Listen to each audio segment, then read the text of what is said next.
வீட்டுக்கு யாராவது திடீர்னு வந்துட்டாங்கன்னா எனக்கு ஃபஸ்ட்டு தோன்ற ஒரே ஒரு குழம்பு முட்டை குழம்பு தான். உடனே முட்டை குழம்பு தான் பண்ணுறதுக்கு ஸ்டார்ட் பண்ணுவேன். சித்தி வீட்டுக்கு போயிட்டு அம்மா, அண்ணன் ஒய்ஃப் எல்லாருமே வந்துட்டாங்க. கூடவே அகிலாவும் வந்துருந்துச்சு. சரி, நமக்கு தெரிஞ்ச ஸ்டைலில் முட்டை குழம்பு வச்சுட்டு ஒரே ஒரு முட்டை மட்டும் உடஞ்சி போயிட்டு இருந்துச்சு. அதை மட்டும் அப்படியே பொத்து ஊற்றி வச்சாச்சு. நான் ஏற்கனவே மினி விலாகில் சொல்லியிருந்தேன், அம்மா இந்த உள்ளன் த்ரெட்டில் ஹேர் பேண்ட்லாம் பின்னிட்டு இருக்காங்க அப்படின்னு. ஸோ அது சம்மிமாக்கு பின்னி எடுத்துகிட்டு வந்திருந்தாங்க. ஊர்லேருந்து இவங்க வந்ததுலேருந்து இங்கே ஃபுல் மழையாக தான் இருந்தது. அதனால எங்கேயுமே கூட்டிகிட்டே போகல.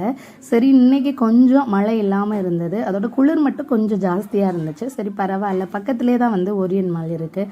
அதனால ஓரியன் மால் போகலான்னு சொல்லிட்டு கூட்டிகிட்டு போனோம். போனதுமே ஃபுல் குஷி பசங்களுக்கு எல்லாமே.